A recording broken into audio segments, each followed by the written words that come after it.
Drama की starting हमारी female lead सूजी से होती है, जो अभी एक लड़की की बॉडी के अंदर रीबॉर्न होती है। एंड उसे पता लगता है कि ये तो एक बेचारी लड़की है जिसे अपनी फैमिली की अडॉप्टेड बेटी की जगह यहाँ जेल भेज दिया गया। वो उस लड़की की पूरी स्टोरी याद कर रही होती है और हमें फ्लैशबैक में दिखाते हैं कि सूजी की फैमिली उसे अपनी अडॉप्टेड बेटी की जगह जेल भेजने की प्लानिंग कर रहे होते हैं। तो फिर वो कहने लगती है कि आखिर या उन्हें किसी को कार से हिट कर रही है, तो आप लोग उसका ब्लेम मुझे क्यों लेने दे रहे। तो फिर यहाँ सूजी के डैड और भाई उसे समझाने लगते हैं कि क्योंकि वो किसी काम के नहीं है और उसकी जगह याओ तो कितनी ज़्यादा टैलेंटेड है, उसने फैमिली के लिए इतने सारे अवार्ड जीती है और फैमिली का नाम अच्छा करी है। और वो सूजी को चिल्लाते हैं कि तुमने तो उल्टा हमारा नाम खराब कर रही हो, तुम्हारा वो वीडियो लीक होने की वजह से फुयन ने तो ऑलरेडी तुम्हारे साथ शादी तोड़ दिया। वो तो अच्छा हुआ कि जो तुम्हारे साथ शादी करने के लिए मान गया, नहीं तो सोचो तुम्हारा क्या होता, हमारी भी कितनी बेइज्जती हो जाती। सूजी का फियांसी जो भी उससे कहने लगता है कि देखो तुम ही जेल चली जाओ, क्या तुम अपनी सिस्टर को जेल भेजना चाहती हो, तुम्हारे ऐसा करने से तो उसका करियर खराब हो जाएगा। तो फिर ये अंकल भी उसे समझाने लगते हैं कि देखो तुम तो जेल जाकर वापस भी आ जाओगी तो तुम फिर भी हमारी फैमिली की डॉटर होंगी। लेकिन याओ याओ की बात अलग है, वो आखिर कितनी सेंसिटिव है क्योंकि आखिर वो इस घर की अडॉप्टेड बेटी है, इसलिए हम उससे नहीं जेल में डाल सकते। याओ यहाँ पर सूजी के पास आकर उसके कान में कहती है कि तुम्हारी जो म्यूज़िक शीट है तुम्हारे जाने के बाद मैं उसका अच्छा यूज़ करूँगी। और फिर ये सारे लोगों से जेल भेज देते हैं। यही सारी चीज़ें अब यहाँ सूजी याद कर रही होती है कि इस बेचारी लड़की के साथ ये सब हुआ है। तो वो तो सोच लेती है कि अब इस लड़की की जगह मैं उसकी फैमिली के पास जाने वाली हूँ और उन सभी से इसका रिवेंज लेने वाली हूँ, और जो उन लोगों ने उसके साथ किया है उसका मैं डबल ट्रिपल उन्हें रिटर्न करने वाली हूँ। दूसरी तरफ हम हमारे मेल लीड जिन को देखते हैं, जिसे यहाँ उसका असिस्टेंट इस बारे में बता रहा होता है कि जेल में मिस सूजी को मारने के लिए किसी ने 2 लोग भेजे हुए थे, पर आपके ऑर्डर पर मैंने उन्हें पकड़ लिया हूँ और ये भी बात हो गई है कि अब मिस सूजी को कल ही जेल से छोड़ दिया जाएगा। जिन ये सुनकर खुश होता है और वो अपने पैट डॉग से कहने लगता है कि कल हम तुम्हारी मॉम से मिलने जाएंगे। फिर नेक्स्ट डे सूजी को यहाँ जेल से छोड़ दिया जाता है। जब वो बाहर आती है तो यहाँ पर फिर उसका लॉयर उसे बताता है कि जब तक वो अपने फैमिली मैटर को हैंडल नहीं कर लेती तब तक ये बॉडीगार्ड उसकी सेफ्टी के लिए उसके साथ रहेगा। तो यहाँ पर फिर सूजी जिनको देखते ही पहचानती है कि ये उसे जाना पहचाना लग रहा है, पर उसे फिर याद नहीं होता कि ये कौन है। वो उसे उसका नाम पूछती है और फिर उसके साथ कार में आके बैठती है। तभी जेनू से पूछता है कि आज उसकी पूरी फैमिली उसकी अडॉप्टेड सिस्टर याओ का बर्थडे सेलिब्रेट करने के लिए एक होटल में गए हुए हैं, तो फिर वो होटल जाना चाहती है या फिर पहले घर पे। तो सूजी तो कह देती है कि ऑफ कोर्स पहले मैं उन लोगों को परेशान करने जाऊंगी। तो यहाँ पर ये सुनने के बाद जिन स्माइल करता है और उसे बताता है कि उसने ऑलरेडी उसके लिए पार्टी में जाने के लिए ड्रेस तैयार करके रखा है जो कि उसे पसंद आएगा। तो सूजी फिर ड्रेस को देखती है, उसे पूछने लगती है कि तुम तो बस एक बॉडीगार्ड हो ना, तो तुम्हारे पास इतने पैसे कहाँ जो तुमने इतनी महंगी ड्रेस खरीदे। तो फिर वो कहता है कि अब से आप मेरी बॉस हो तो मुझे कुछ सिंसियरिटी तो दिखानी चाहिए ना। फिर सूजी खुश होती है। फिर इसके बाद जब सूजी जिनके साथ यहाँ पार्टी में पहुँचती है तो सूजी का फियांसी जो उसे देखते के साथ ही शॉक होता है और कहता है कि तुम जेल से बाहर कैसे आ गई। देखो तुम्हें अभी यहाँ से जाना चाहिए, आज याओ का बर्थडे और उसका स्पेशल डे, यहाँ पर मीडिया वाले भी आए हैं, तो तुम यहाँ पे रहोगी तो याओ की इमेज खराब हो सकती है, तो अब भी जाओ यहाँ से। जैसे यहाँ सूजी को हाथ लगाने वाला होता है तो जिन इसका हाथ पकड़ के मोड़ देता है और सूजी इस जोर से कह देती है कि आखिर तुम अपने आप को समझते क्या हो, और फिर वो जिन को इसे छोड़ने का ऑर्डर दे देती है और सीधा फिर पार्टी के अंदर आती है। तो जैसे यहाँ पर याओ से देखती है तो वो सोचती है कि ये यहाँ पर क्या कर रही है, क्या ये प्रॉब्लम क्रिएट करने आई है। वो तुरंत ही उसके पास आती है और पूछती है कि सिस्टर तुम यहाँ पर कैसे, तुम्हें तो अभी जेल में होना चाहिए था ना, क्या तुम स्पेशली यहाँ मेरा बर्थडे सेलिब्रेट करने आई हो। सूजी कहती है कि बर्थडे नहीं, मैं तो यहाँ पर तुम्हें डिस्कस करने आई हूँ। ऐसा बोलकर उसे धक्का देते हुए वो चली जाती है अपना बैठने के लिए और जीनू से सीट निकाल के दे रहा होता है। तभी यहाँ पर इस बारे में याओ जो को बता रही होती है कि लगता है सिस्टर मुझसे हेट करती है। तो फिर जो कहता है कि वो जेल से आने के बाद लगता है बहुत ज़्यादा गुस्सा है। याओ कहती है कि कहीं ऐसा तो नहीं कि वो गुस्से में तुम्हारे साथ अपनी एंगेजमेंट तोड़ दे। तो जो कहता है कि ऐसा हो ही नहीं सकता, वो आखिर मुझसे बहुत प्यार करती है और वैसे भी उस जैसी जेल से छूटी हुई लड़की को कौन ही मिलने वाला है, तो मेरे अलावा उसके पास कोई ऑप्शन नहीं है। तो याओ कहती है कि आखिर उसके पीछे जो मैन खड़ा है वो कौन है। तब यहाँ पर सूजी तो इस पूरी फैमिली को देखकर सभी के नाम सोच रही होती है कि सारे यहाँ पे टेबल पे बैठे, और बाकी जो और याओ से तो वह गेट पर मिल गई थी, लेकिन एक बंदा नहीं दिख रहा जिसका नाम जिहान है। वही तो इस सूजी के साथ सबसे अच्छे से था ना, तो वो कहाँ पर है। असल में वो सूजी का छोटा भाई है। यहाँ पर जिन उसके क्लोज आता है और पूछता है कि क्या कुछ ऑर्डर है। तो फिर वो कहती है कि आखिर जिहान क्यों नहीं दिखाई दे रहा है। तो ये बताता है कि असल में इस फैमिली का जो फोर्थ यंग मास्टर है वो अभी बीमार है, इसलिए वो रूम में रेस्ट कर रहे हैं। फिर याओ यहाँ पर आकर सूजी से पूछने लगती है कि सिस्टर क्या तुम बताओगी कि जेल में आखिर कैसी फीलिंग आती है, मुझे भी जानना है। तो इसकी बात सुनकर यहाँ पर लोगों को पता लग जाता है कि ये लड़की असल में जेल से आई हुई है, तो सभी लोग उसका मजाक बना रहे होते हैं। तो सूजी भी इस याओ को अच्छा जवाब देती है कि इतनी भी जल्दी क्या है, एक दिन जब तुम खुद जेल में जाओगी ना तो फिर तुम्हें वहाँ का लेफ्ट ओवर फूड ज़रूर खाने को मिलेगा। इस बात से याओ गुस्सा हो जाती है। तो फिर यहाँ सूजी के डैड उसे चिल्ला रहे होते हैं कि तुम किस तरीके से बात कर रही हो। सूजी कहती है कि जिसको नहीं सुनना है वो जाके मर जाए। तो फिर डैड चिल्लाते हैं कि आखिर आज याओ का बर्थडे है और तुम उसके बर्थडे वाले दिन उसे कैसी चीज़ें बोल रही हो, क्या तुम उसे कर्ज कर रही हो। फिर सूजी का भाई उसे कहने लगता है कि याओ बस तुम्हारा जेल का एक्सपीरियंस जानने के लिए क्यूरियस हो रही थी, इसका ये मतलब नहीं है कि तुम उसे ऐसे ताने सुनाओगी। देखो अब यहाँ पर आई गई हो तो अच्छी फैमिली की तरह रहो। तभी सूजी को याद आ रहा होता है कि उसका जो ये भाई है वो बिल्कुल भी उसे अच्छे से ट्रीट नहीं करता है एंड उसका सारे काम का क्रेडिट उसने याओ को दे दिया था और उसके ऊपर ही सारा ब्लेम डाला था कि उसे तो उल्टा अच्छी सिस्टर बन के सब कुछ सहना चाहिए। सूजी ये सब याद करके वाइन लेकर उसके सामने फेंक देती है और ग्लास को भी फोड़ देती है। तो फिर उसके डैड चिल्लाते कि आखिर तुम अपने भाई की कैसे बेइज्जती कर रही हो। सूजी तो कह देती है कि पहले जो बेइज्जती करता है उसे रिटर्न में भी यही मिलेगा। और फिर वो जिनसे कहती है कि हम लोग चलते हैं, मुझे यहाँ पर बहुत ही डिस्गस्टिंग फील हो रहा है, और वो स्टाइल में यहाँ से जिन के साथ चली जाती है। नेक्स्ट सीन में हम देखते हैं कि सूजी फिर जब यहाँ अपने घर पे पहुँचती है तो सारी मेट्स उसे बाहर ही रोक लेती है और उसे कह देती है कि यहाँ पर अरे गहरे लोगों का आना अलाउड नहीं है और ख़ास करके क्रिमिनल रिकॉर्ड वाले लोगों का तो बिल्कुल भी नहीं। तो यहाँ पर फिर सूजी उसे अपने पास आने को बोलती है और तुरंत ही उसका बाल खींचकर उसे इस फैमिली का नाम पूछती है और कहती है कि अब तुम मेरा नाम बताओ। इस तरीके से वो उसे समझा देती है कि मेरा सरनेम और इस फैमिली का सरनेम सेम है, तो मैं इस फैमिली की मेंबर हूँ, तो तुम होती कौन हो बोलने वाली कि मैं अपनी फैमिली के घर नहीं जा सकती हूँ। सूजी का छोटा भाई जिहान यहाँ छुप कर ये सब देख रहा होता है और वो उससे बहुत ज़्यादा इम्प्रेस होता है। फिर उसके सामने आकर कहने लगता है कि अब तो तुम बहुत ही स्ट्रांग बन चुकी हो और पहले तो तुम एक मैन के पीछे पड़ी रहती थी और उससे ऑब्सेस्ड रहती थी। ये कहकर वो चला जाता है। सूजी उसकी बातें सुनने के बाद जिन से पूछती है कि आखिर इस बंदे का ये क्या एटीट्यूड था मेरे लिए। तो जिन कहता है कि फिक्र मत करो, जब मेरे पास फ्री टाइम होगा तो मैं इसे पीटूंगा। सूजी फिर जैसे अंदर जाती है तो उसे एक एंटीक रखा हुआ दिखाई देता है, तो ग्लास फोड़कर वो उसे निकालने जा रही होती है। यहाँ पर जीन उसे रोकता है और कहता है कि तुम्हारे हाथ में चोट लग जाएगी। वो उसे निकाल कर उस ग्लास को देता है, जिसे देखकर फिर सूजी को और पुरानी चीज़ें याद आ रही होती है। फ्लैशबैक में दिखाते हैं कि सूजी जब न्यू अपने इस घर में आई होती है तो यहाँ पर उसकी फैमिली तो उसकी अडॉप्टेड सिस्टर का बर्थडे सेलिब्रेट कर रहे होते हैं और बारी बारी उसे अच्छे अच्छे गिफ्ट दे रहे होते हैं। सूजी के पास तो पैसे नहीं होते और वो बस एक ग्रीटिंग कार्ड उसे देती है, जिसे देखकर फिर उसकी फैमिली उसकी बेइज्जती करने लग जाते हैं कि आखिर क्या उसके पास पैसे नहीं है जो उसने इतना बेकार सा अपनी सिस्टर को गिफ्ट दिए। तो सूजी के छोटे भाई हान को ये बिल्कुल पसंद नहीं आता और वो पूरी फैमिली से कहता है कि आखिर आप लोग सिस्टर को कैसे ट्रीट कर रहे हो, आज इसका भी तो बर्थडे है ना। तो फिर याओ तुरंत ही बेचारी बनने का नाटक करते हुए कहने लग जाती है कि सिस्टर मैं जानती हूँ कि इतने सालों से मैं तुम्हारी जगह तुम्हारे घर पे रह रही थी, तो तुम मुझसे बहुत ही हेट करती होंगी। ये सुनते के साथ ही फिर अंकल यहाँ पर फिर सूजी को चिल्ला रहे होते हैं कि आखिर ये तुम्हारी बायोलॉजिकल सिस्टर नहीं है तो क्या हुआ, ये भी हमारी फैमिली का हिस्सा है, तो आखिर तुम्हें इसे इतने बुरे तरीके से कैसे ट्रीट कर सकती हो।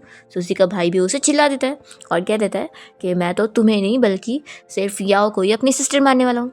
तो यहाँ पर फिर हान कहता है कि सिस्टर ये लोग तुम्हारा बर्थडे सेलिब्रेट नहीं कर रहे तो कोई बात नहीं, मैं करूँगा।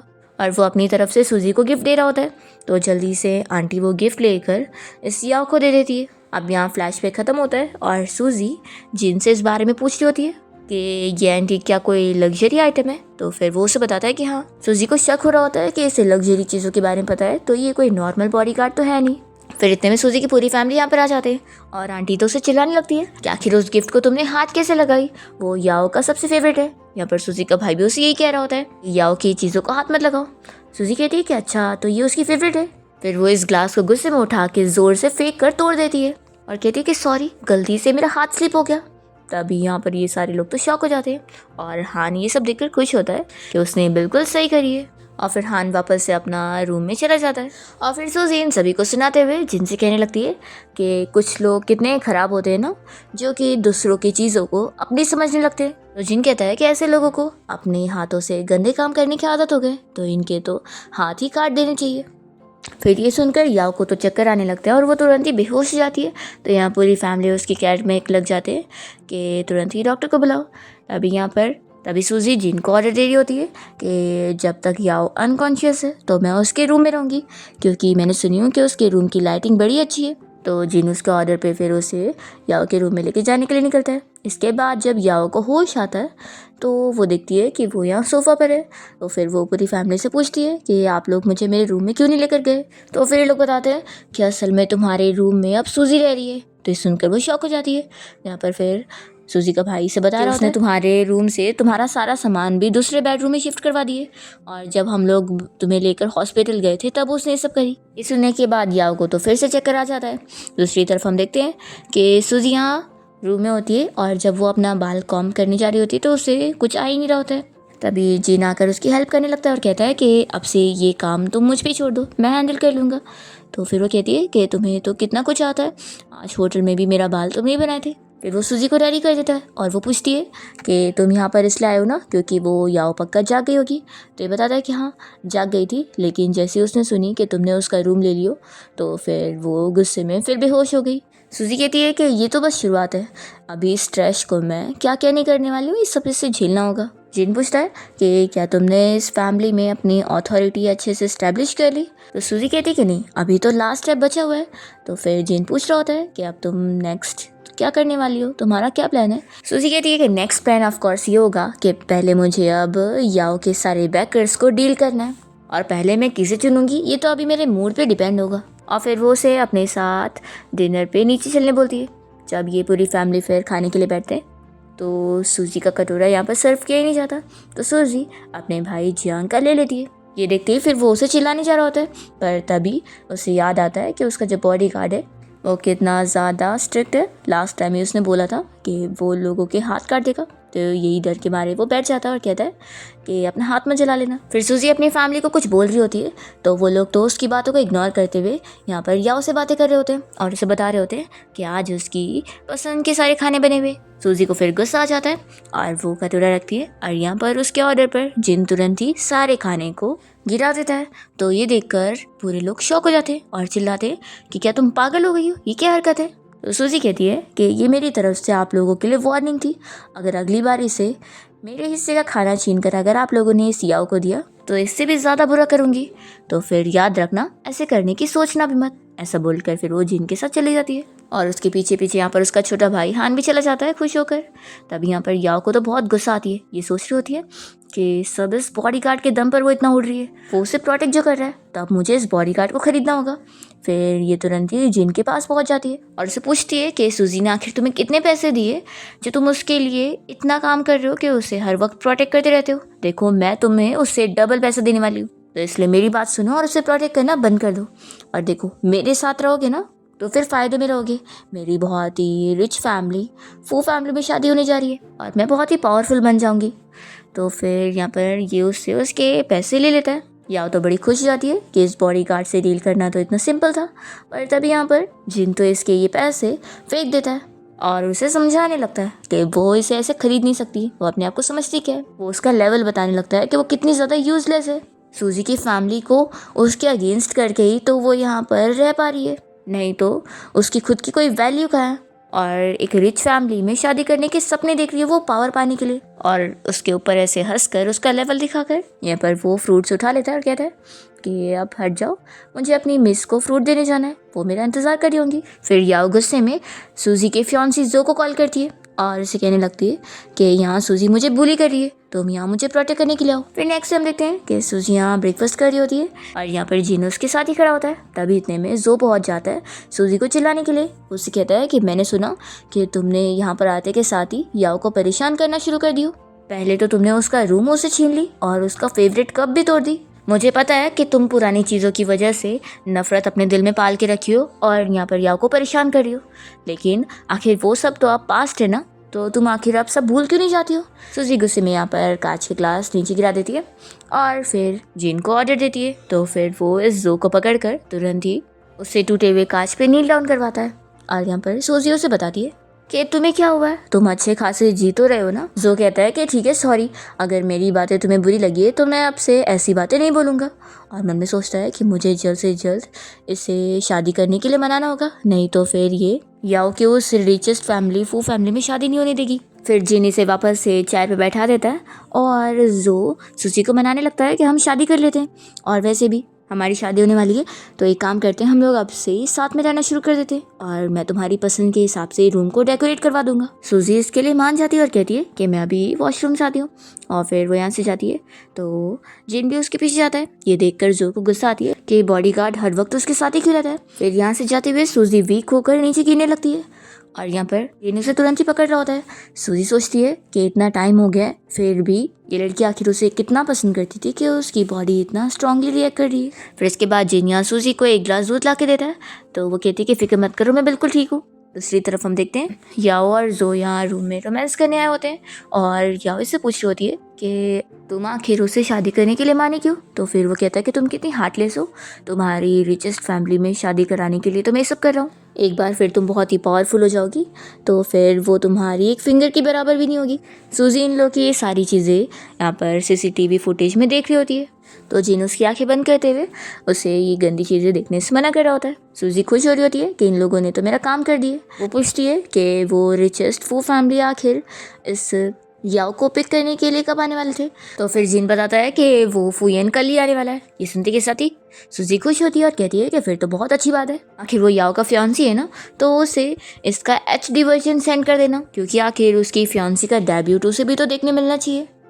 फिर नेक्स्ट डे सूजी अपनी पूरी फैमिली को यहाँ पर देख रही होती है और अकेले बैठी होती है। तभी उसके पास हान आता है और पूछता है कि आज तुम्हारे साथ जिन नहीं है। तो सूजी कहती है कि तुम उसे मिस कर रहे हो।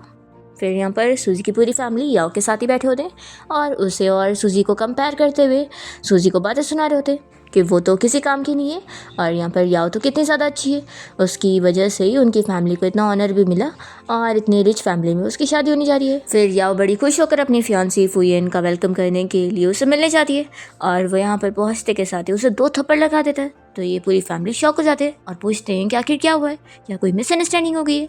तो फुयन कहता है कि मिसअंडरस्टैंडिंग, आखिर आप लोगों ने मेरी फू फैमिली को क्या कोई चैरिटी समझ के रखा था जो आपकी इस गार्बेज बेटी को हम एक्सेप्ट करने वाले हैं। तो फिर सूजी के डैड कहने लगते हैं कि हम ऐसा कैसे कर सकते हैं, आखिर हुआ क्या है। तो फिर फुयन इन लोगों को याओ का और जो का वीडियो दिखाता है और कहता है कि आप लोग खुद ही देख लो। तो ये वीडियो देखकर याओ और जो दोनों शॉक रह जाते हैं और फिर यहाँ पर याओ तो कहने लगती है कि ये फेक वीडियो है, मुझे फंसाया जा रहा है। वो इस फुयन का हाथ पकड़ती है तो वो इसे तुरंत ही दूर करता है और अपने हाथ साफ करने लगता है और फिर वो इस पूरी फैमिली को बातें सुनाता है कि इस लड़की से तो अच्छा रहता कि इसकी सिस्टर से मैं शादी करता, लेकिन कोई बात नहीं, अब मुझे आप लोग की फैमिली के साथ कोई कनेक्शन ही नहीं रखता है, मैं अपना सारा कॉन्ट्रैक्ट भी आप लोग के साथ ख़त्म कर रहा हूँ। ये कहकर वो चला जाता है तो याओ तो शॉक रह जाती है और फिर वो इस बारे में सोच लगती है कि आखिर ये वीडियो रिकॉर्ड कैसे हुई होगी। उसे याद आता है कि जिस दिन वो बेहोश हो गई थी उस दिन सूजी उसके रूम में रह रही थी। तो फिर ये सब समझ जाती है कि यानी ये सूजी का ही काम है। वो उसे गुस्से में देखती है और सोचती है कि अगर मुझे उसके खिलाफ एविडेंस मिल जाएंगे तो मैं उसके ऊपर सारा इल्ज़ाम डाल सकती हूँ और अपना नेम क्लियर कर सकती हूँ। फिर वो भाग कर जाती है अपने रूम में कैमरा ढूंढने के लिए और यहाँ पर सूजी के पास ऑलरेडी जिन आकर उसे कैमरा लाकर दे देता है। हान तो बड़ा खुश होकर सूजी कहने लगता है कि अच्छा, तो तुमने याओ के खिलाफ पहले से प्लानिंग कर दी थी। तो सूजी कहती है कि क्या ये ऑब्वियस नहीं था। तो हान कहता है कि वैसे सच में इस बार तो उस याओ की वजह से फैमिली इतने बड़े ट्रबल में फंसी है तो फिर अब वो बचेगी नहीं। तो सूजी से समझाती है कि बिल्कुल नहीं, आखिर वो इस फैमिली को और भी तो फ़ायदे कर रही है ना। वो इसके सारे और भी चीज़ों का उसे बताने लग जाती है कि उसकी वजह से फैमिली को इतना फ़ायदा हो रहा है, तो वो लोग उससे कुछ नहीं कहेंगे। फिर याओ पूरी फैमिली को यहाँ सूजी के पास ले आती है और कह रही है कि मॉम डैड मैं कह रही हूँ ना, सब इसने करिए। हाँ, इसने अभी एविडेंस मिटा दिए इसलिए अभी मैं कुछ प्रूव नहीं कर पा रही हूँ, लेकिन मुझे इसी के ऊपर ही शक है क्योंकि ये मुझसे सबसे ज़्यादा नफरत करती है। तभी अंकल तो कह देते हैं कि आखिर याओ हम तुम्हारी हेल्प कैसे करें, तुम्हारे पास तो कोई एविडेंस ही नहीं है। पर तभी यहाँ डैड याओ का ही साथ देने लगते हैं और कहते हैं कि याओ बिल्कुल सही कह रही है और वो सूजी को चिल्लाते हैं कि अगर तुम इस फैमिली से खुश नहीं हो तो निकल जाओ यहाँ से। सूजी कहती है कि आप ये क्या बोल रहे हो, अगर मैं यहाँ से चली जाऊँगी तो फिर आखिर आप लोग को मैं डिस्गस्ट कैसे करूँगी। ये सुनकर वो लोग यहाँ पर गुस्सा हो रहे होते हैं और आंटी तो यहाँ पर चिल्लाने लगती है कि आखिर तुम कितनी ज़्यादा ख़राब हो। और फिर यहाँ जो भी सूजी को बातें सुनाने लगता है और कहता है कि तुमने याओ का ये वीडियो शूट करके उस फुयन को दिखा दिए तो क्या हुआ, ये मत सोचना क्या वो फुयन तुमसे शादी करेगा, इसके तुम सपने भी मत सोचना। इसकी बुराई के लिए चाह रहा होता है तो जिन गुस्से में फिर उसे मारता है। सूजी कहती है कि जिन तुम्हें पता है कि मुझे इसकी बातों से कितना ज़्यादा हर्ट हुआ है। तो फिर जिन इस जो को और मारता है और फिर जो को इतनी ज़्यादा चोट लग जाती है। तो सूजी कहती है कि जिन थोड़ा संभाल के, अगर ये जो क्रिपल हो गया तो सोचो बेचारी याओ का क्या होगा। या फिर गुस्से में होती है और कुछ बोल नहीं पाती। तभी डैड यहाँ कहने लगते हैं कि जाने दो, जो को तुरंत ही हॉस्पिटल लेकर चलो। और फिर सारे फैमिली चले जाते हैं और याओ भी जाने लगती है। तो सूजी उसे कहती है कि अगर मैं तुम्हारी जगह होती ना तो मैं कोई कैमरा ढूंढने नहीं जाती, बल्कि खुद का ही कोई कैमरा लाकर इल्ज़ाम लगा देती, क्योंकि इस पूरी फैमिली को कोई असली एविडेंस थोड़ी ना चाहिए, बस एक चीज़ चाहिए जिससे फिर वो लोग अपना गुस्सा निकाल सके। पर तुम तो इतनी बड़ी इडियट हो कि तुम कोई झूठा एविडेंस भी नहीं ढूंढ पाई। सोचो तुम्हें आता ही क्या है, बस तुम मेरी चीज़ों का यूज़ करके इस फैमिली की नज़रों में अपनी वैल्यू बना के रखी हुई हो, नहीं तो तुम्हारा तो कुछ है ही नहीं। सोचो, मुझे तो तुम्हारे लिए बहुत ही ज़्यादा बुरा लग रहा है। दिन जब इस फैमिली को पता चलेगा कि तुम उनके लिए कितनी ज़्यादा यूज़लेस हो, तो फिर तुम्हारा क्या होगा। तो फिर याओ गुस्से में चली जाती है और हान सूजी से पूछता है कि आखिर तुम उसे क्यों सिखा रही हो। तो सूजी कहती है कि उसे सिखा के भी कोई फ़ायदा नहीं है, क्योंकि वो कुछ नहीं सीखने वाली। और फिर ये तीनों साथ में चले जाते हैं। फिर रात में हम देखते हैं कि सूजी कुछ खरीदने के लिए बाहर गई होती है, एंड जब वो रास्ते में रोड पर वॉक कर रही होती है तभी याओ तेज़ी में कार चलाते हुए आती है और वो सोच लेती है कि वो सूजी को मार देगी। तो यहाँ पर सूजी फिर उसे देखकर भी सामने ही खड़ी रहती है और बिल्कुल नहीं डरती। तो याओ को उसे डर कर कार रोकना पड़ता है और यहाँ पर फिर वो कहती है कि देखना, मैं तुम्हें 3 महीने के अंदर उस फैमिली से निकलवा दूंगी। सूजी कहती है कि देख लेंगे, मैं तो तुम्हें 1 साल का टाइम देती हूँ, तुम कुछ नहीं कर पाओगी। तो फिर याओ को तो बहुत गुस्सा आता है। फिर रात में हम देखते हैं कि सूजी की नींद खुल जाती है और वो देखती है कि बाहर बारिश हो रही है और यहाँ उसके पैर बहुत दुख रहे। उसे पता लगता है कि याओ ने जो सूजी के पैर में चोट करवा दी थी वो अभी तक ठीक नहीं हुए और उससे अभी भी दर्द होते। फिर वो पानी पीने के लिए जब बाहर आती है तो उसे याओ मिल जाती है और वो उसे कहने लगती है कि पक्का तुम्हारे पैर में दर्द हो रहा होगा ना, आखिर पैर टूटने के बाद इतनी जल्दी थोड़ी ना ठीक हो सकते हैं। तुम्हें पता है, आज भी मेरे बैलेट डांसर के टीचर तुम्हारे बारे में पूछते रहते हैं कि आखिर तुम कहाँ चली गई और अचानक से कैसे गायब हो गई, तुम तो कितना अच्छा डांस किया करती थी। ऐसा बोलकर वो उसकी बेइज्जती कर रही होती है। इतने में डैड याओ को पूछने लगते हैं कि आखिर तुम बीच रास्ते में क्या कर रही हो। तो याओ जानबूझ के फिर सूजी का हाथ पकड़ के खुद को पुश कराने का झूठा नाटक करती है। और तभी इतने में सूजी फिर गिरने वाली होती है तो जल्दी से जिन आकर उसे बचा लेता है। और फिर यहाँ पर याओ की केयर करने के लिए पूरी फैमिली पहुँच जाते हैं और सूजी के डैड उसे पूछने लग जाते हैं कि ये सब क्या है। फिर यहाँ पर याओ एक्टिंग करते हुए कहने लगती है कि मैं तो बस सिस्टर की केयर करने आई थी, क्योंकि बारिश वाले दिन उनके पैर और दुखते हैं, तो यहाँ पर मैं उनसे पूछने आई थी, पर उन्होंने फिर भी मुझे पुश कर दी। ये सुनने के साथ ही फिर आंटी सूजी को चिल्ला रही होती है कि अब तुम बस भी करोगी, पहले तुमने याओ की मैरिज खराब कर दी और अभी भी उसे बुली कर रही हो। ये तो तुम्हारी केयर करने आई थी और तुमने उसे ही पुश कर दी, कितनी अनग्रेटफुल हो तुम। फिर यहाँ पर अंकल भी सूजी को बातें सुना रहे होते हैं कि आखिर वो जेल से आई हुई है तो उसका दिमाग कहीं ठीक है। तो याओ कहती है कि कोई बात नहीं, आप लोग मेरी साइड लेते हुए ऐसा मत बोलो। और वो सूजी के सामने आकर कहने लगती है कि मैंने तो सिस्टर के लिए एक अच्छे बोन डॉक्टर से बात भी कर ली थी और उनका अपॉइंटमेंट भी ले ली थी, लेकिन लगता है सिस्टर को इसकी ज़रूरत ही नहीं है। सूजी फिर यहाँ पर गोल्फ स्टिक उठाकर जिन को ऑर्डर देती है कि इस बेकार लड़की का मुंह तोड़ो, और फिर वो एक स्टिक से उसे मार देता है। तो फिर सूजी का भाई उसे चिल्लाने लगता है कि तुम खुद तो डिसेबल हो, तो क्या तुम दूसरों को भी वही हाल में बनाना चाहती हो। क्या तुम्हें पता भी है कि अभी याओ को जल्दी से कंपटीशन के लिए भी जाना है। सूजी कहती है कि मुझे भी कंपटीशन के लिए जाना था जब मेरे पैर टूटे थे। तो यहाँ पर फिर उसके डैड कहने लगते हैं कि तुम तो ऐसे कह रही हो जैसे हमने कुछ करे, तुम खुद सीढ़ियों से गिरी थी और अपने पैर तोड़ी थी, इस वजह से तुम्हें कंपटीशन से रिजाइन देना पड़ा था। तो फिर हान सभी को बताता है कि याओ ने असल में सिस्टर को ढकेल दी थी, इस वजह से उनके पैर में चोट आई थी। तो फिर अंकल कहता है कि फिर तुम्हें इस बारे में पहले बताना चाहिए था, तो फिर हम तुम्हारी साइड लेते और तुम्हें छोड़ते नहीं, आखिर अब बता के क्या ही फायदा है, ये तो बिल्कुल वेस्ट है। सूजी यहाँ पर याओ से कहती है कि अब तो मेरे साथ साथ तुम्हारे भी पैर दुखेंगे, तो जो तुमने अपॉइंटमेंट ली थी वो वेस्ट नहीं जाएगा। और फिर सूजी जिन से कहती है कि मेरे पैर दुख रहे हैं, तो फिर वो उसे उठा के लेकर जाता है और ये पूरी फैमिली यहाँ याओ की केयर करने में लग जाते हैं। सूजी फिर यहाँ जिन से पूछती है कि तुम आखिर कैसे आ गए थे। तो वो कहता है कि मुझे पता था कि तुम्हारे पैर ज़रूर दर्द देंगे, इसलिए मैं तुम्हारे रूम में गया था ताकि तुम्हारे पैर को मैं बाथटब में सोक करवाऊँ, ताकि फिर इससे तुम्हें रिलीफ मिले, पर तुम रूम में थी नहीं। लेकिन अब लगता है सिर्फ उससे काम नहीं चलेगा, तुम्हें हॉस्पिटल चलना होगा चेकअप के लिए। तो सूजी मान जाती है। फिर चेकअप के बाद जब दोनों हॉस्पिटल से निकल रहे होते हैं तो फिर जिन तो सूजी को समझा रहा होता है कि अब डॉक्टर की बात तुम्हें बिल्कुल भी भूलना नहीं है और ज़्यादा टाइम तक खड़े नहीं रहना है, और ख़ास करके जब तुम्हारे पैर दुखा करेंगे तो मैं पहले से ही मेडिसिनल बाथटब का प्रिपरेशन कर दिया करूँगा।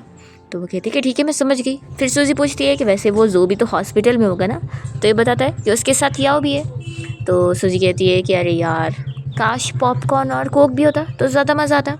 ये सुनकर स्माइल करता है और फिर वो उसके लिए पॉपकॉर्न ले आता है। तो सूजी फिर पॉपकॉर्न खाते हुए यहाँ पर जो और याओ दोनों को देख रही होती है। तभी इतने में जिन उसके शोल्डर पे से लीफ हटाने में हेल्प करता है। तो फिर ये देखकर वो शाय हो जाती है और जिन भी स्माइल कर रहा होता है। तभी जो यहाँ याओ के सामने अपने आप को मार रहा होता है और कह रहा होता है कि सारी गलती मेरी है, अगर मैंने ऐसा ना किया होता तो फिर आज तो तुम्हारी उस रिचेस्ट वो फैमिली में शादी हो गई होती। तो ये मन में सोचती है कि हाँ सारी गलती तुम्हारी है, तुम बहुत ही यूज़लेस हो। पर वो उसे दिखाने के लिए यहाँ पर नाटक करती है कि नहीं, आखिर तुम्हारी गलती कैसे हो सकती है, तुमने कुछ नहीं करे हो, उल्टा सारी गलती तो मेरी है।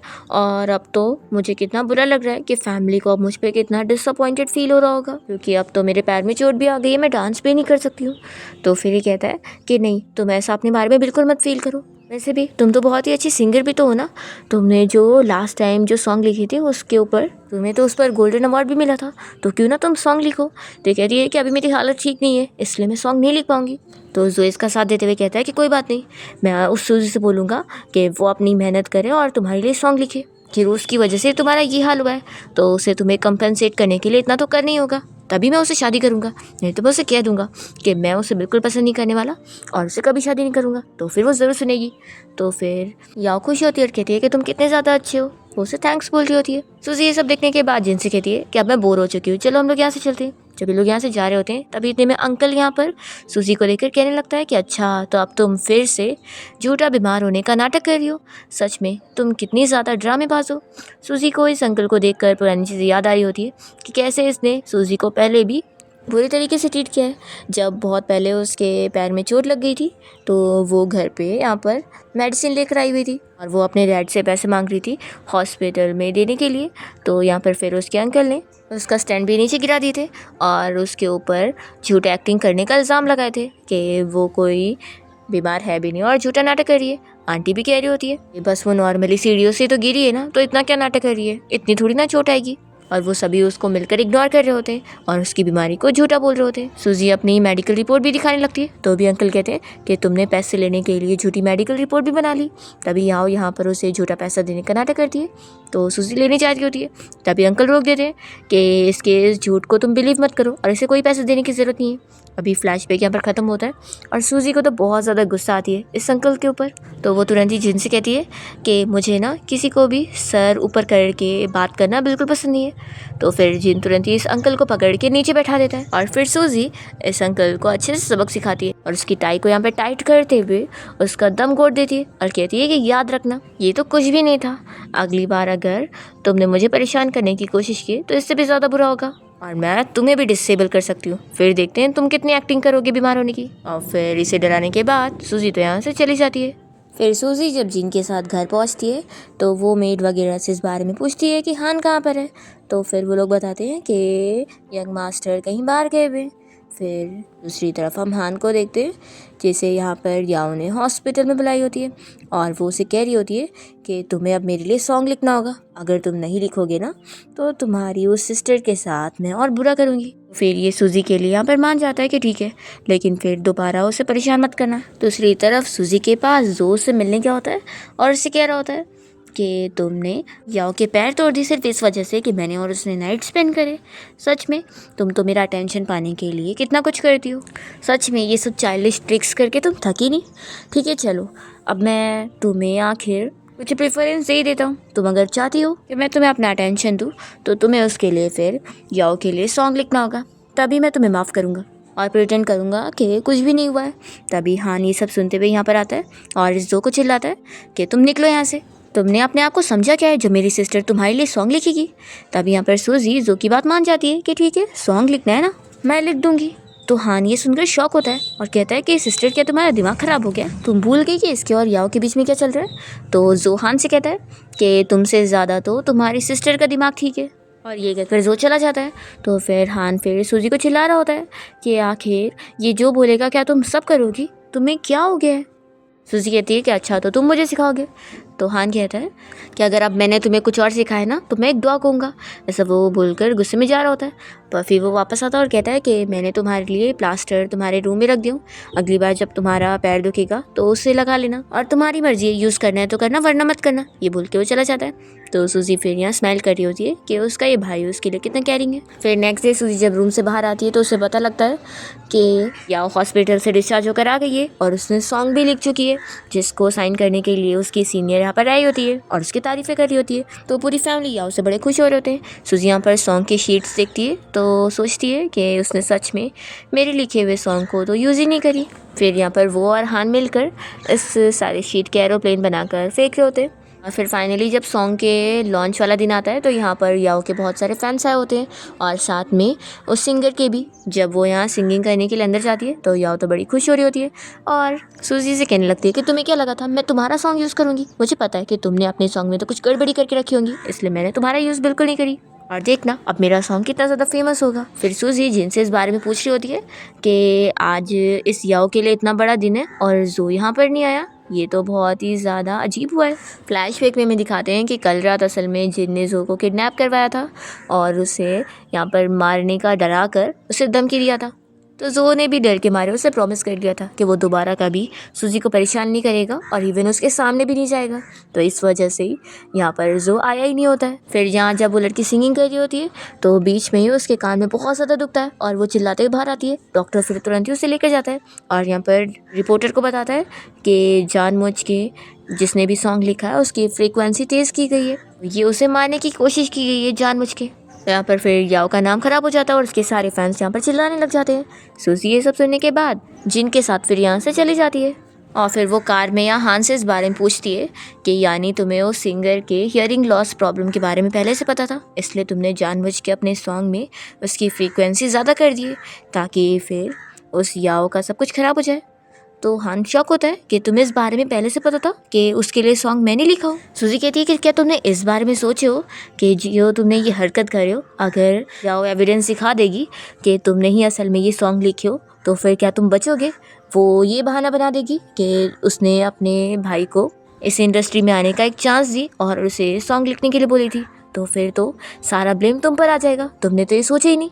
तो फिर उनको अपनी गलती रियलाइज़ होती है और वो कहता है कि लेकिन मैं तुम्हें बुली होते हुए नहीं देखना चाहता था, मुझे पता था कि अगर मैं नहीं लिखता तो तुम ज़रूर लिखती, इसलिए मुझे करना पड़ा। सूजी कहती है कि तुम्हें मेरी फिक्र करने की ज़रूरत नहीं थी, मेरे पास खुद के रास्ते। फिर लोग कार से घर तक पहुंच जाते हैं और हान यहाँ पर सूजी को सॉरी कहता है कि सिस्टर मैंने आपके लिए फालतू की प्रॉब्लम खड़ी कर दिया। तो वो कहती है कि कोई बात नहीं, मैं सब ठीक कर दूँगी। फिर हान अपना चला जाता है और सूजी यहाँ पर जिन को ऑर्डर दे दिए कि तुम मेरे इस छोटे भाई के लिए एक घड़ी खरीदो और उसमें लोकेशन लगवा देना। दूसरी तरफ हम देखते हैं कि याओ यहाँ पर पूरी फैमिली के सामने अपने डैड को इस बारे में बताती है कि असल में मैं बस अपने छोटे भाई हान को एक चांस देना चाहती थी, तो इस वजह से मैंने उसे सॉन्ग लिखने को दे दी थी, मुझे नहीं पता था कि वो ऐसी गलती कर देगा, तो डैड प्लीज़ आप उसे डांटना मत। तो यहाँ पर फिर आंटी यहाँ पर याओ का साइड लेते हुए कहने लगती है कि इसमें याओ की कोई गलती नहीं है, तो इसलिए अब आप उससे मत ब्लेम करो। तो यहाँ पर फिर सूजी के डैड पूछते हैं कि ठीक है फिर जाके प्रूफ लेकर आओ, हान ने अगर तुम्हें सॉन्ग दिया है तो फिर हम ये चीज़ सभी को बताएंगे ताकि कम से कम तुम्हारा नाम तो ख़राब ना हो। ठीक है ठीक है डैड मैं लेकर आती हूँ। फिर जब याओ एविडेंस लेने के लिए जाती है तो उसे एविडेंस मिलता ही नहीं है। वो यहाँ सोच में पड़ जाती है कि आखिर वो हार्ड ड्राइव मैंने कहाँ पे रखी हूँ। तभी यहाँ पर आंटी भी इसकी हेल्प करने पहुँच जाती है कि क्या हुआ, ड्राइव नहीं मिल रहा है। दोनों मिलकर यहाँ पर सोच में पड़ जाते हैं कि वो कहाँ गया होगा। तभी इतने में सूजी इन लोग को हार्ड ड्राइव दिखाती है और कहती है कि क्या तुम लोग को ये चाहिए। वो यहाँ पर हान को भी बुलाती है और कहती है कि आंटी को तुम इस बारे में बताओ कि कैसे इस याओ ने तुम्हें धमकी दी थी सॉन्ग लिखने के लिए, तुमने कोई अपनी मर्ज़ी से नहीं करे हो। तो फिर वो बताता है। तो आंटी कहती है कि ऐसे कैसे तुम अपनी सिस्टर याओ के ऊपर झूठा इल्ज़ाम लगा रहे हो, वो भी इस बेकार लड़की की बातों में आकर। तो यहाँ पर फिर हान रिकॉर्डिंग भी सुना देता है कि जो उसने बोली थी उसने सब रिकॉर्ड भी कर लिया था। तो भी आंटी बिलीव नहीं करती और कहती है कि तुम अपनी सिस्टर को फंसाने के लिए रिकॉर्डिंग भी करके रखे हो।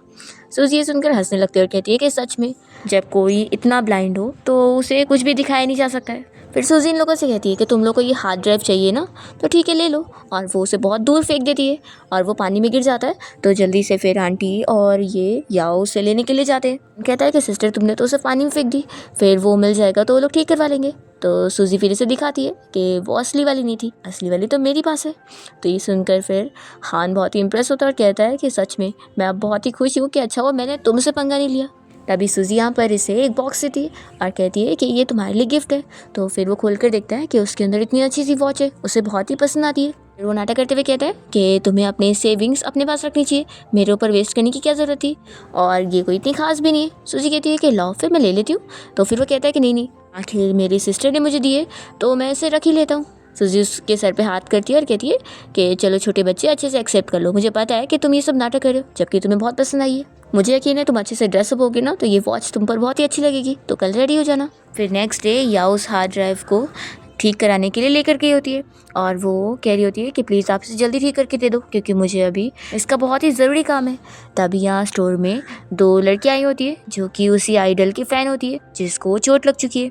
वो लोग यहाँ आपस में याओ की बुराई करते हुए अपने आइडल के लिए बहुत दुखी हो रहे होते हैं कि उस याओ की वजह से उसके आइडल का हियरिंग लॉस हो गया, जिसके वजह से तो उसका पूरा करियर ही बर्बाद है। एक सिंगर के लिए बहुत बड़ी बात है।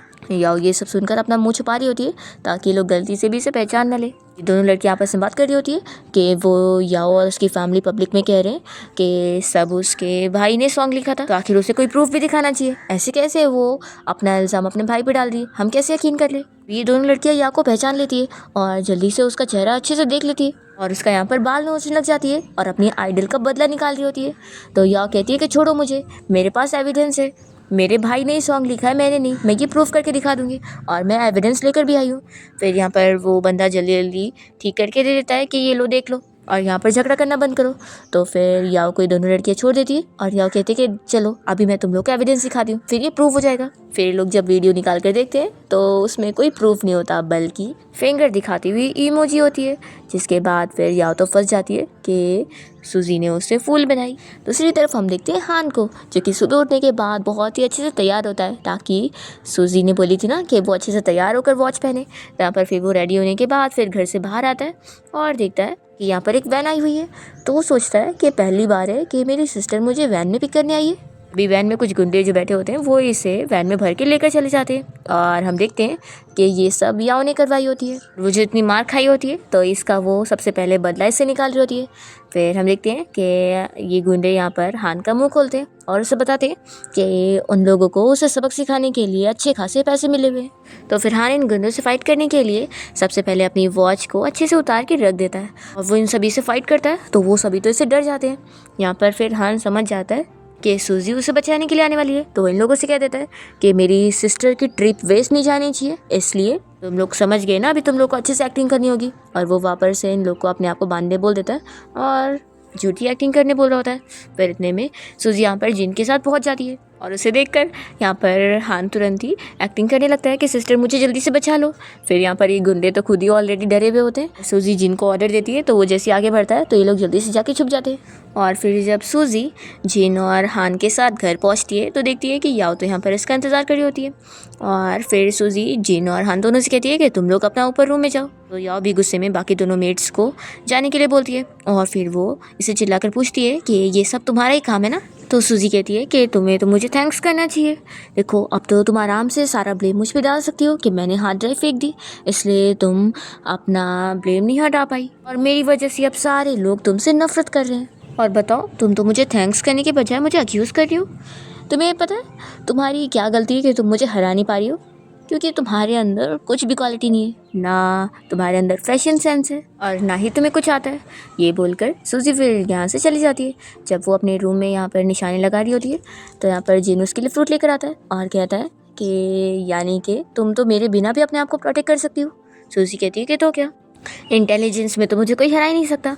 जिन उससे पूछता है कि अगर एक कॉइन को 1.5 मीटर के आगे डिस्टेंस में पानी में फेंका जाए तो क्या वो भी तुम कर सकती हो। सूजी कहती है कि ऑफ कोर्स, ये तो मैं आंखें बंद करके भी कर लूँगी। तो फिर वो याद कर रहा होता है कि एक बार वो अपनी मॉम के लिए प्रेयर करने के लिए टेम्पल गया हुआ था और वहाँ पर वो कॉइन को पानी में डाल रहा था ताकि वो बस विश मांग सके कि उसकी मॉम जल्दी ठीक हो जाए। तो यहाँ पर वो इतने सारे कॉइन डालने के बाद भी पानी तक नहीं डाल पा रहा था। भी वहाँ पर सूजी ने गुजरते हुए उसकी हेल्प की थी और एक ही बार में उस कॉइन को डाल दी थी और उसे बताई थी कि उसकी मॉम पक्का ठीक होगी। फिर यहाँ पर ये याद करके वो सोचता है कि यानी वो उस दिन लकी नहीं थी और वो बहुत ही खुश होकर उसे ऐसे देख रहा होता है। तो सूजी पूछती है कि क्या मेरे फेस पर कुछ लगा हुआ है जो तुम मुझे ऐसे देख लो।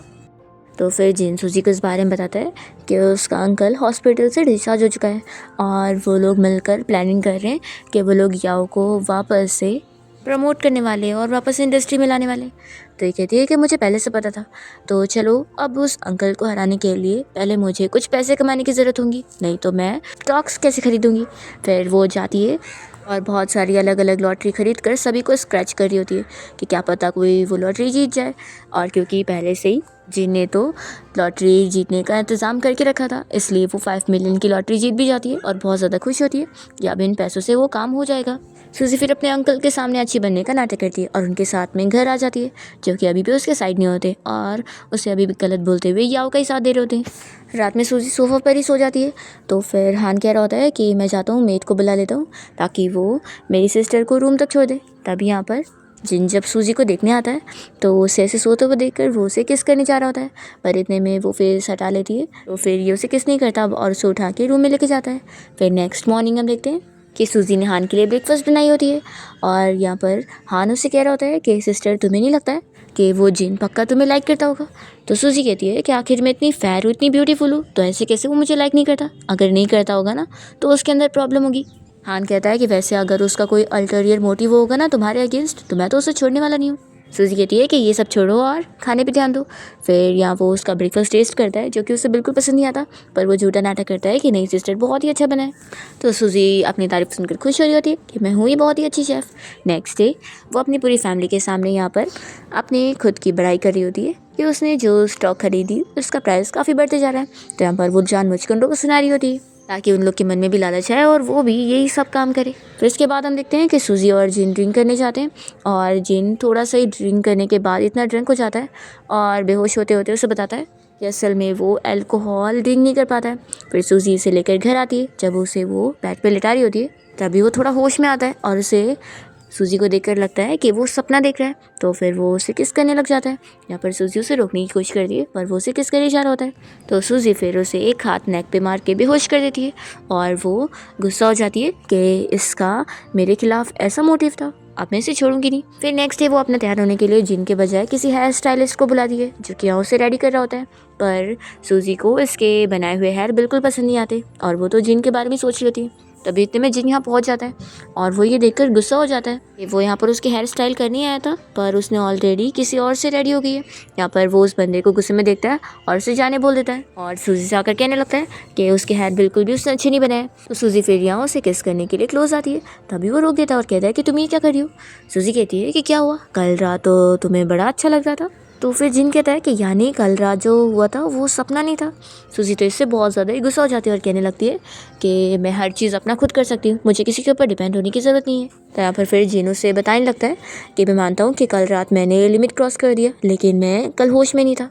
वो सब कन्फेस कर लेता है कि हाँ मैं तुम्हें बहुत लाइक करता हूँ और इसलिए मुझे तुम्हारे लिए सब कुछ करना पसंद है। पहले मुझे लगा था कि मैं बस तुम्हारी केयर कर रहा हूँ, पर धीरे धीरे मुझे पता ही नहीं चला कि मैं ज़्यादा अपने आप को कंट्रोल नहीं कर पाता हूँ, लेकिन मैं पूरी कोशिश करूँगा कि मैं एक डिस्टेंस मेंटेन करके रखूँ, इसलिए प्लीज़ मुझे निकालो मत और मुझे अभी भी अपना काम करने दो। तो फिर सूजी इसके लिए मान जाती है और फिर उसे कोई काम का ऑर्डर देने लगती है कि उसे अभी कौन से स्टॉक खरीदने होंगे। तो फिर वो खुश होता है कि वो उसे अभी भी अपना काम करने दे रही है। फिर इसके बाद सूजी अपने साथ हान को भी मिला लेती है और दोनों मिलकर फिर यहाँ पर पूरे फैमिली मेम्बर को गलत वाले स्टॉक खरीदने पर यहाँ पर इन लोग को फूल बना रहे होते हैं और उन लोग को लगता है कि सच में इसमें फ़ायदा है, तो वो लोग भी वही स्टॉक खरीदने पर लग जाते हैं और अपने सारे शेयर्स को लगा डाल रहे होते हैं। सूजी उन लोगों तक फेक इन्फॉर्मेशन भी पहुँचाती है कि उसमें सच में फ़ायदा होने वाला है, तो फिर वो लोग यहाँ पर रुकते नहीं हैं और अपना सब कुछ लगा डाल रहे होते हैं। और इस तरीके से सूजी तो बस उनके खिलाफ धीरे धीरे अपनी प्लानिंग कर रही होती है। यहाँ पर जिन फिर जब उसके लिए काम कर रहा होता है एंड उसके लिए कबर्ड में से ड्रेस वगैरह निकाल रहा होता है, तभी वो उसे देखती रह जाती है और उससे फिर से वो रात याद आ रही होती है। तो वो सोचती है कि शायद अब वो भी उसे धीरे धीरे लाइक कर रही है। फिर फाइनली सूजी के अंकल ने जो स्टॉक प्राइस में अपने सारे शेयर्स लगा दिया था उसका बहुत ही नुकसान हो जाता है, तो सूजी के डैड फिर यहाँ पर उसे थप्पड़ लगाते हैं कि इतना बड़ा लॉस करवा दिया उसने। और सूजी उन्हें सब बताने लगती है कि उनकी जो महंगी वाली कार थी वो भी उसने यूज़ कर लिया, उनका जो इम्पॉर्टेंट प्रॉपर्टी थी वो भी यूज़ कर लिया। तो फिर ये सुनकर वो अंकल को और थप्पड़ लगा रहे होते हैं। तो फिर अंकल यहाँ पर सूजी से झूठा सॉरी बोलने का नाटक करता है, पर वो फिर मेड को कहकर उसकी कॉफ़ी में ड्रग मिलाने का ऑर्डर देता है। सूजी ये पहले ही जान जाती है और हान के साथ पहुंच जाती है उस मेड के पास और उसे पूछती है कि आखिर उसे ये ऑर्डर किसने दिया। वो नहीं बता रही होती है, तो फिर ये कॉफ़ी वो उसके मुंह में डाल देती है और कहती है कि अब बताओ। तो फिर वो मेड सब बता देती है कि ये सारा काम उसके अंकल और उसकी आंटी का है, उन लोगों ने उसे ड्रग देने का ऑर्डर दिए। और फिर यहाँ मेड को अंकल आंटी जब चिल्ला रहे होते हैं तो सूजी वहाँ पहुँच जाती है अपने इस अंकल को चिल्लाने के लिए, और उसने ऑलरेडी पुलिस को भी बुला के रखी होती है जो कि उसके अंकल को अरेस्ट करके लेके जाते हैं। फिर रात में सूजी जब यहाँ पानी पीने के लिए आती है तो उसकी आंटी उससे बातें सुनाने लग जाती है और कहती है कि तुम्हें क्या लगता है कि जो भी फैमिली मेम्बर याओ को पसंद करते हैं तुम उन्हें दूर भेज दोगी और फैमिली से निकाल दोगी, तो क्या हम याओ को अपना फैमिली मेम्बर नहीं मानेंगे? ऐसा बिल्कुल नहीं होगा। तुम हमारे लिए कोई इंपॉर्टेंट नहीं हो, तुमसे ज़्यादा याओ ही हमारी फैमिली मेम्बर रहेगी। सूजी को ये सुनने के बाद फिर अपने इस आंटी के बारे में भी पुरानी चीज़ें पता चलती है और उसे पता लगता है कि ये आंटी पहले से उसे कितना बुली करते आई है और एक बार वो उसे पैसों के लिए बेचने तक चली गई थी। सूजी यही सब याद करके अपनी आंटी के सामने एक ग्लास उठा के मारने का नाटक करती है, तो फिर उसकी आंटी तो डर जाती है। यहाँ पर सूजी उन्हें समझाने लगती है कि इस घर में जो जो याओ को पसंद करता है उनको अपनी कीमत तो चुकानी पड़ेगी और ऊपर से याओ ने जो भी की है उसकी भी कीमत उसे चुकानी होगी। मैं किसी को भी छोड़ने वाली नहीं हूँ। उसकी आंटी फिर उसे चिल्लाने लगती है, तो सूजी भी कहती है कि आप बस इंतज़ार करो, आपकी भी बारी ज़रूर आएगी। तभी दो मेड्स ये सब देख के डर रहे होते हैं और वो लोग बातें करने लगते हैं कि मिस सूजी तो बिल्कुल ही क्रेजी है। तभी इतने में सूजी पीछे से उन लोग के बीच में आ जाती है और कहती है कि मुझे ये टाइटल बड़ा अच्छा लगा, चलो अब तुम लोग भी जाके रेस्ट कर लो। ऐसा बोल के वो भी अपने रूम में चली जाती है। फिर नेक्स्ट डे भी यहाँ पर आंटी तो याओ के साथ बैठकर सूजी को दिखा रही होती है कि वो अभी भी उसकी केयर नहीं करती। सूजी जिनके साथ यहाँ से चली जाती है तो याओ यहाँ पर आंटी से कह रही होती है कि आप फिक्र मत करो, मैं उसे सबक सिखाऊंगी। फिर हम देखते हैं कि यहाँ पर सूजी को मारने के लिए एक गुंडा उसके ऊपर अटैक करने को करता है, पर यहाँ पर जिन तुरंत ही उसे प्रोटेक्ट कर लेता है और उसे डरा के भगा देता है। तो फिर सूजी कहती है कि मेरा कितना अच्छा मूड था बाहर अच्छे से घूमने का, पर इसने सब खराब कर दिया। और फिर सूजी यहाँ जिन को देखते रह जाती है, तो फिर वो उसे कहता है कि मुझे लगता है कि तुम ऑलरेडी मुझे लाइक करने लग गई हो। तो इस पर वो कुछ नहीं कहती और स्माइल करके चली जाती है। अब यहाँ पर सूजी का जो दूसरा भाई है वो तो अभी भी उसे ब्लेम कर रहा होता है एंड वो भी आंटी के साथ मिलकर याओ की तरफ ही होता है और सूजी को ही हर चीज़ के लिए यहाँ पर बातें सुना रहा होता है कि वो उसे कुछ नहीं मानने वाला है। तो यहाँ पर सूजी को तो कोई फ़र्क नहीं पड़ता और वो तो अपने छोटे भाई हान के साथ यहाँ पर ड्रिंक कर रही होती है। ये पार्टी असल में याओ के लिए रखी गई होती है, उसका पियानो का टैलेंट दिखाने के लिए। जब याओ सभी के सामने पियानो प्ले करती है तो सारे लोग उसके लिए बहुत ही खुश हो रहे होते हैं और तारीफ़ कर रहे होते हैं। और फिर यहाँ पर सूजी उससे भी अच्छा पियानो प्ले करती है तो सारे लोग तो शॉक हो जाते हैं कि ये तो उससे ज़्यादा टैलेंटेड है। फिर यहाँ पर जो एक बहुत ही फेमस मास्टर आए होते हैं वो तो सूजी को अपना डिसिबल बनाने के लिए मान जाते हैं, ना कि इस याओ को। तो इस बात से फिर आंटी को गुस्सा आती है। तो फिर याओ और आंटी जब यहाँ पार्टी में सूजी को बातें सुना रहे होते हैं तो लोग यहाँ फिर इन्हें चिल्ला रहे होते हैं और इनके मुंह पे केक भी फेंक देते हैं। फिर पार्टी के बाद सूजी जब यहाँ जिन के पास आकर खड़ी होती है तभी इतने में एक क्लाइंट उससे मिलने के लिए आया होता है और वो उसे अपना कार्ड भी दे रहा होता है और उसे मिलने के लिए बुला रहा होता है। तो यहाँ पर जिन जब कार्ड लेने को कहता है तो सूजी ले लेती है और उस क्लाइंट से बहुत ही अच्छे से बात करते हुए कहती है कि मैं ज़रूर आऊँगी। तो फिर जिन तो इस बात से थोड़ा जेलस हो रहा होता है और फिर फाइनली सूजी अपने भाई को भी सबक सिखाती है, क्योंकि जब उसका लॉस हो जाता है तो वो यहाँ पर सूजी को मारने आता है, पर जिन उसका हाथ पकड़ के रोक देता है और इस तरीके से सूजी अपने इस भाई से भी बदला ले ही लेती है। फिर नेक्स्ट डे वो बहुत ही अच्छे से तैयार होकर अपने उस क्लाइंट के साथ डेट पर गई होती है और यहाँ पर जिन बाहर ही खड़ा होता है। सूजी जब उसके साथ यहाँ होटल रूम में आई होती है तो वो बंदा तो ऑलरेडी याओ के साथ ही कॉल पर बात करके मिला होता है। यहाँ पर सूजी झूठा उससे क्लोज होने का नाटक करती है और फिर उसके नेक पर मार के उसे हटा देती है और यहाँ से जाने लगती है। तो फिर वो उसे बताता है कि सच में याओ ने बताई थी मुझे तुम्हारे बारे में, लेकिन मैंने तो तुम्हें अंडर एस्टिमेट किया। सूजी को फिर याओ का नाम सुनकर और गुस्सा आ जाती है और वो इस बंदे को पूरी तरीके से मारने के बाद यहाँ से बाहर निकलती है और सोचती है कि मुझे एक एक्स्ट्रा ड्रेस लाना चाहिए था। तभी देखती है कि जिन बाहर उसका वेट कर रहा होता है और वो उसे देखती रह जाती है कि वो कितना हैंडसम लग रहा है। फिर वो उसके पास भागते हुए जाती है और उसे हक करती है और उसे झूठा नाटक करते हुए बताती है कि उस बंदे ने उसे ड्रग दे दिया है। तो यहाँ पर फिर पहले तो वो उसे कार में बैठाता है। सूजी सोचती है कि ये एक्सक्यूज़ अच्छा है, वो जिन को तुरंत ही यहाँ पर कार में ले लेती है और उसे हेल्प करने के लिए बोल रही होती है। तो जिन कहता है कि मुझे सब पता है कि तुम कोई भी अनकॉन्शियस नहीं हो और पूरे होश में हो। तो फिर सूजी भी एडमिट कर लेती है और दोनों यहाँ नाइट स्पेंड करते हैं और फिर फाइनली सूजी और जिन तो रेट करने लग जाते हैं और हम देखते हैं कि फिर सूजी अपनी पूरी फैमिली को इस तरीके से सबक सिखाती है कि उनकी पूरी कंपनी को ही वो बैंकरप्ट करवा देती है और यहाँ पर फिर वो लोग कोई काम के नहीं बचते हैं। सूजी की फिर लास्ट बारी होती है याओ से बदला लेने की, तो याओ तो यहाँ पर उससे बचकर भाग रही होती है। तो यहाँ पर सूजी और जिन दोनों ही उसे फॉलो करते हुए पहुँच जाते हैं। याओ तो शॉक हो जाती है कि आखिर तुमने मुझे कैसे ढूंढ ली। तो फिर सूजी उसके कपड़े में से ट्रैकर निकालती है और बताती है कि इसकी मदद से। फिर याओ हंसने लगती है और कहती है कि तुम्हें क्या लगता है कि तुम अपने दम पर यहाँ तक पहुँची हो? बिल्कुल नहीं, तुम भी सिर्फ मेरी तरह ही हो, तुम भी किसी के ऊपर डिपेंड हो, बिना किसी के ऊपर डिपेंड हुए तुम भी कुछ नहीं कर सकती हो। सूजी पूछती है कि अच्छा तो आखिर मैं किस पे डिपेंड हूँ? तो फिर ये बताती है कि इस जिन के ऊपर। तुम्हें पता है ये बहुत ही बड़ी कंपनी का CEO है और तुम अब तक जो भी कर रही हो ना, सारी चीज़ों के पीछे इसका हाथ था, इसने सब कुछ हैंडल किया है, इसके बिना तुम कुछ कर ही नहीं सकती हो। तुम्हें क्या लगा था कि लॉटरी भी तुमने खुद से जीती थी? बिल्कुल नहीं, इसकी मदद से तुमने जीती थी। हम दोनों बिल्कुल सेम है। और ये तुम्हारा शुगर डैडी है जो अब तक तुम पर पैसे लुटा रहा था। तुम और मैं दोनों सेम है जो कि मैन के ऊपर डिपेंड रहते हैं। ऐसा बोलकर ये खूब हंसी जारी होती है, पर सूजी को कुछ फर्क ही नहीं पड़ता। वो तो उल्टा जिन से पूछती है कि तुमने आखिर मुझे इतनी सस्ती लॉटरी कैसे जितवाई। तो फिर वो बहुत ही खुश हो जाता है क्योंकि वो डर रहा था कि सूजी तो अभी गुस्सा हो जाएगी। फिर यहाँ पर पुलिस ऑफिसर पहुंच जाते हैं इस याओ को अरेस्ट करने के लिए।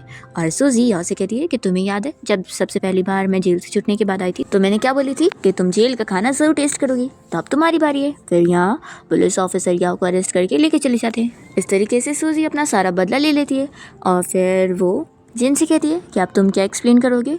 तो वो कहता है कि अब तो तुम्हें सब पता ही लग गया है। वो उससे मनाने लगता है कि मैं हमेशा तुम्हारे साथ रहना चाहता हूँ। तो सूजी तो यहाँ पर जिन को हक करती है और वो उसे एक्सेप्ट कर लेती है। इसी के साथ ही इस ड्रामा की हैप्पी एंडिंग होती है।